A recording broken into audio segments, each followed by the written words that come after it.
Guys, this is your boy John the Liquidator coming back with breaking news hot off the press. So it looked like Kevin Stefanski is pretty much responding to everybody online, NFL legends and everybody, as regards to him sabotaging Shedeur Sanders. Guys, for this one here, we got to go all the way up to Cleveland. Let's get it. Let's go. Like my man Junior. For real?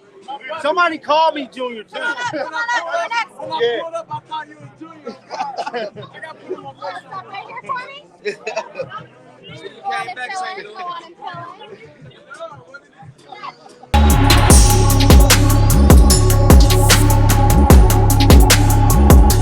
Guys, I've never seen a head coach actually answer a question like this, and for him to take time to do this is concerning to me.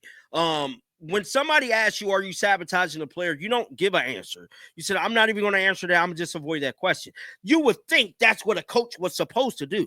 Oh, no. Kevin Stefanski answered the question, chuckled a little bit, and like, guys, this is shocking, bro. To me, I believe they're sabotaging him, dog. Everybody Shedeur Sanders play with is going to be cut. Like, you y'all do know that by tomorrow. They're out of here, bro.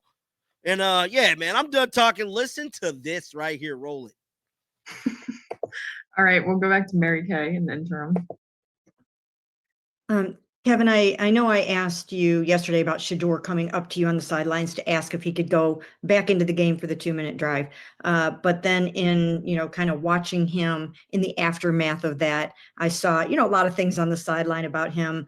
He was very emotional. Some players had to console him, calm him, things like that. So my question is this a good teaching moment for you with him? I know you want players who are passionate that would want to go in that situation, but do you also, I don't know, do you need him to maybe be a little bit more composed or have any kind of a different demeanor on the sideline in a situation like that?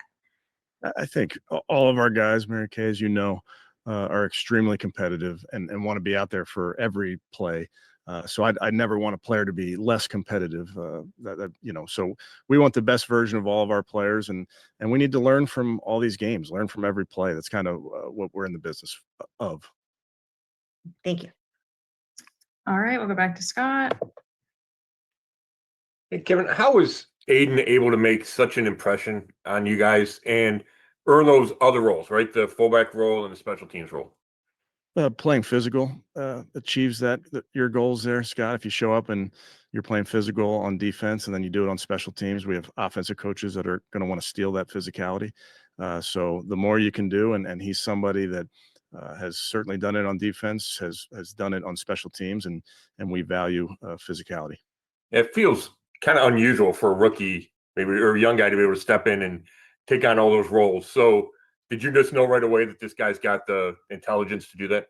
Well, I think this week was part of that, Scott, was seeing what he could handle, and he did a nice job. Thanks. All right, I'm going to read Daniel's question out loud, and then we'll go to Joe, and then we'll be done. All right, so Daniel said he wanted to ask if there are any takeaways from Isaiah Bond's 9 snaps since he wasn't targeted, and what are the next steps for him? Yeah, thanks, Daniel. I think it was a good start for IB to get out there. He's just getting back into quote unquote football. Thought it was a good finish to that preseason as a football. So really pleased.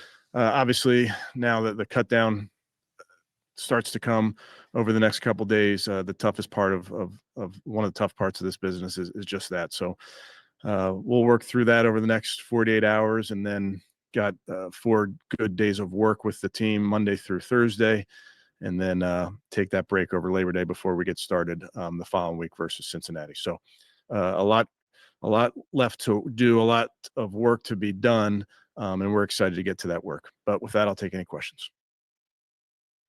All right, first question will go to Mary Kay. Yeah, Kevin, I have an injury question, but then I have a follow-up after that, if you don't mind. The first one would be really about both Ethan and Blake. I mean, obviously, I think both guys were headed for the 53. Do you know where they stand with their injuries right now? Yeah, they'll, this week and then over the weekend, we'll know more, Mary Kay, how they respond. But I think both will be potentially out there week 1. Oh, okay.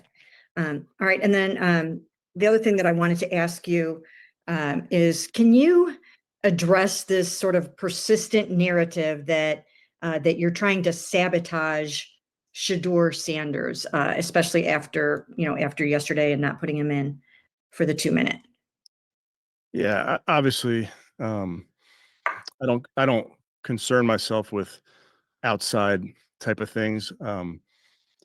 But I'm committed to his development, just like all of our rookies. So we'll continue to focus on getting our guys better, and that's what we'll stay committed to, and that's what's important to me. And did you? I'm sure you kind of answered this last night, but why didn't you keep him in for the 2 minute, or why did you decide to take him out? Yeah, nothing more than decided to give Snoop some work at the end of the game. Okay, thank you. All right, next we'll go to Scott. Hey, Kevin. Just if Heath not able to go, is it Luke?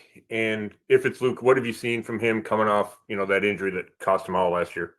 Yeah, Luke's done a really nice job all of the offseason, not just in the games, but he's done a nice job in the games, and we trust him. So if that is the case, he'll be ready to go. And then with Kenny, do you have any idea yet if he will be ready to be available week 1? Yeah, I think he will be available week 1, but he's getting better every day. And you're still working through who will be the number 2? Correct. Okay, thank you. All right, next we'll go to Joe. Kevin, just on Snoop, was the plan always to get him some action at the end of the game, or did the situation kind of merit wanting to give him that action? No, yeah, we just felt if we could get him some action in that last game, we were going to do that. He's done a really nice job for us over the last few weeks, and just put him out there. And then just 48 hours till cut down, how many roster spots do you think are still up in terms of debate and consideration? Yeah, we've really been talking about our roster throughout this preseason. It's not as if you get to this moment and you sit down and you talk about each spot. So we've had some really good discussions. As you guys know, there's some really, really tough decisions to be made, and that's the hard part that we have to work through. I like all these guys. I wish I could keep all of them, but unfortunately, just the rules don't allow it. Okay, thanks. All right, next we'll go to Ashley. Hey, Kevin, with Harold catching that touchdown yesterday, just again, it seems like he's just come along really nicely at each phase of training camp. Like, do you guys think he's ahead of where you even thought he would be when you drafted him? And how much can he do here early in his career? Yeah, hard to say, Ashley, where we thought he was. The guy on tape, it's hard not to like that player. Just put the tape on of him making plays against really good opponents. Led the nation in receiving for that position. So it was something that you felt like you could certainly line him up in different spots. He could